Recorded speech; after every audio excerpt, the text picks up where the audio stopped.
nosso encontro de hoje, vamos falar sobre o Maltês. Então vamos saber um pouquinho mais sobre a raça. O Maltês é a mais antiga das raças toys europeias e está entre as mais antigas de todas as raças do mundo. A Ilha de Malta foi um dos primeiros portos comerciais. Os cães malteses foram mencionados em documentos já em 300 a.C. A arte grega inclui cães do tipo maltês desde o século V e há evidências de que até mesmo túmulos foram construídos em sua homenagem. Embora os cães fossem exportados e distribuídos pela Europa e pela Ásia, o grupo de Malta permaneceu isolado dos outros cães, resultando num cão único e que se manteve assim por séculos. Apesar da marca principal do maltês ser o seu pelo longo, sedoso e branco brilhante, os primeiros malteses também nasciam em outras cores. No começo do século XIV, eles foram levados à Inglaterra, onde se tornaram os queridinhos das damas da sociedade.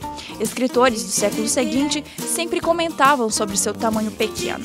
Esses cães nunca foram banais, e uma pintura de 1830, chamado O Cão-Leão de Malta, o último da raça, sugere que a raça pode ter estado em risco de extinção. Pouco depois, 2 malteses foram levados à Inglaterra. Embora fossem presentes para a Rainha Vitória, eles passaram por outras mãos e seus filhotes se tornaram os primeiros malteses exibidos na Inglaterra. Nessa época, eles eram chamados de Maltês Terrier, apesar de não terem ancestrais Terrier nem as características da raça. Na América, os primeiros malteses foram apresentados como cães-leão maltês, por volta de 1877. O nome cão-leão vem provavelmente do costume de seus criadores, especialmente na Ásia, de tosá-los para parecerem com leões. O maltês cresceu lentamente em popularidade e hoje é um dos toys mais populares. Uma gracinha. Agora quem fala mais sobre o Maltês com a gente é a veterinária Kalinka Oliveira. Kalinka, muito obrigada pela sua presença. Eu que agradeço, obrigada pelo convite. Vamos começar falando sobre as características do Maltês? Sim, o Maltês ele é um cão de companhia, muito querido pelas madames, pelas mocinhas. Ele é um cão extremamente dócil, tá?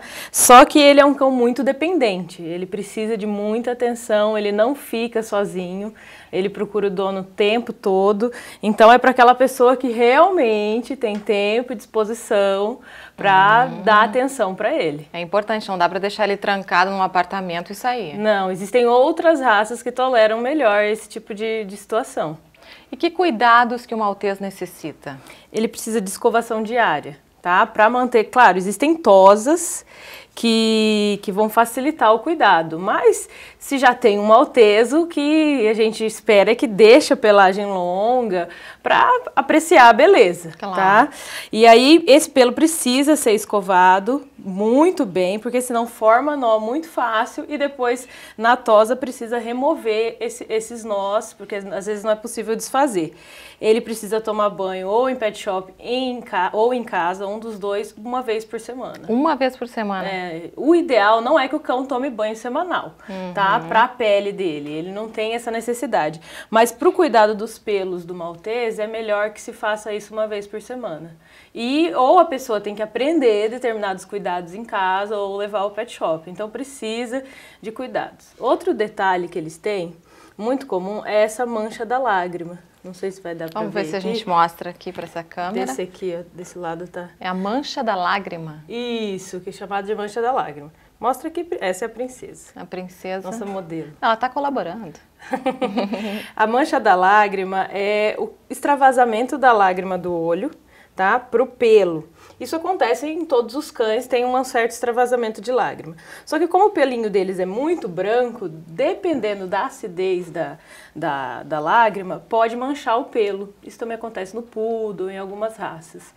E essa mancha é o que eles mais, assim, tem que... O pessoal fica preocupado, entendeu? Mas isso não é um problema, não é uma doença? Não é um problema, mas é que geralmente os donos de maltês são muito preocupados com a estética. Então existem produtos caros até para tentar eliminar essa lágrima. O que é mais preciso seria a alimentação. Então existem dietas específicas, ração super premium, que tem um custo um pouco mais alto, mas é o ideal para esse tipo de cachorro, que vão evitar a mancha da lágrima. Mas as pessoas têm um mito de que se come a ração, vai eliminar a mancha. Não, isso acontece o seguinte, é uma alteração do pH. Se a lágrima for muito ácida e a saliva, ela vai manchar o pelo. Isso pode ser uma característica individual do animal que não muda e não se altera com dieta. Então, assim, tenta-se a ração. Se aquilo conseguir alterar o pH da lágrima, vai melhorar. Ela mesmo, ela andou comendo algumas coisas fora a dieta dela.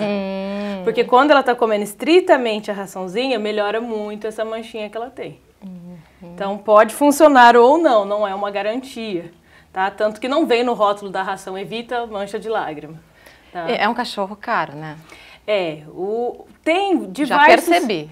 Tem diversos preços no mercado, mas assim, os espécimes que são mais fiéis às características da raça são mais caros. Um maltês original não deve pesar mais que 4 quilos, então ele é um cão pequeno. E eu digo assim, caro para manter também, né? Sim, sim.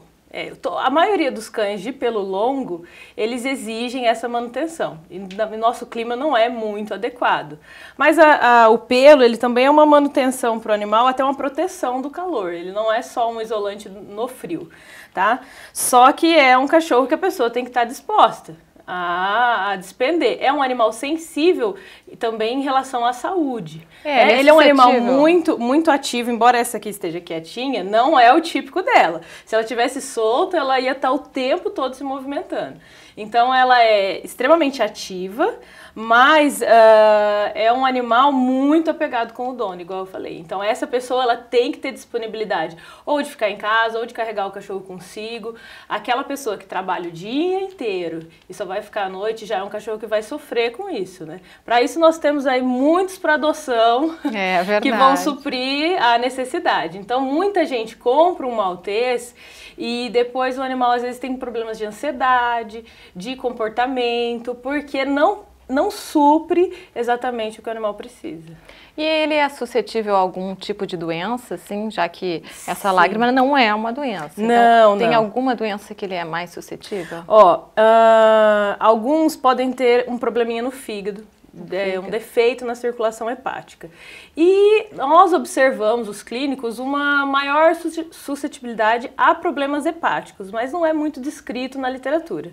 Essa cadelinha aqui, a princesa, ela já teve uma hepatite, muito difícil descobrir a causa e ficou muito debilitada. E vários outros na clínica nós já tratamos assim. Então, coisas que eles comem, algumas coisas que alteram o meio de vida deles, muitas vezes a gente observa alteração no fígado. Luxação de patela, tá? Que é um deslocamento da rótula do joelho, antigamente chamado de rótula. A patela, ela pode se deslocar e isso vai desgastando, tá? O joelho, e com o tempo pode se agravar. É uma característica. E sensibilidade do estômago. Isso é muito, muito comum. Então, às vezes, eles ficam muitas horas sem comer, não são cães, assim, que têm muito apetite, né? Eles comem muito pouquinho, muitas horas sem comer, desenvolvem gastrite. Então, isso também tem que cuidar, né? E, às vezes, tem que ir lá, olha, come, princesa. Tem que bajular um pouquinho, né? Tem sim. Importância de vacinação. A vacinação, ela é a mesma de todas as raças, né? O cão hoje, principalmente aqui, estamos falando de Maringá, Paraná, ele precisa estritamente da vacina contra a sinomose. Essa vacina, ela vem numa outra vacina polivalente, uma vacina que tem várias doenças. A sinomose é uma doença muito grave, que não tem cura, afeta até o sistema nervoso do animal. E é horrível ver um cãozinho com sinomose, né? Ele se treme todo. Exatamente. Já tive um cãozinho então, assim. Essa vacina, assim, tem várias doenças, são 8 doenças que nós temos ali na vacina contra a sinomose. Leptospirose, que é transmitido pela urina do rato e pode ser transmissível do animal para nós. Tá? E eles, não necessariamente, as pessoas têm um mito assim, não tem rato na minha casa, não, impossível. Não, a enxurrada, a água da chuva traz essa contaminação com leptospira. Depois a vacina de raiva, que é obrigatória. Nós tivemos caso aqui em Maringá de morcegos com raiva esse ano. Tá? E a população está perdendo o hábito de vacinar contra a raiva, porque a raiva não existe. Raiva é uma doença fatal para humanos. Tá? Não tem, as pessoas não sabem mais o que é raiva, é muito grave. E outra coisa também é a vacinação. Aí é o que a gente chama de vacinas opcionais, mas que a gente sempre orienta. Tá? Hoje não é mais tida como opcional, a gente sempre orienta a vacina contra a gripe e contra a giardíase, que também é uma zoonose, é uma doença que pode ocorrer em humanos. Ótimo. Kalinka, por favor, passe seus contatos para o pessoal de casa. Sim. O nosso telefone da Clínica Cão e Gato é 3228-6389 ou 9951-6289. Tá certo, agradeço a tua participação, Kalinka Oliveira, veterinária. Muito obrigada. Obrigada, eu que agradeço. E o nosso programa chegou ao fim. Foi um privilégio ter estado com vocês. Amanhã tem mais, às 5h30 da tarde. Tchau, tchau. Até lá.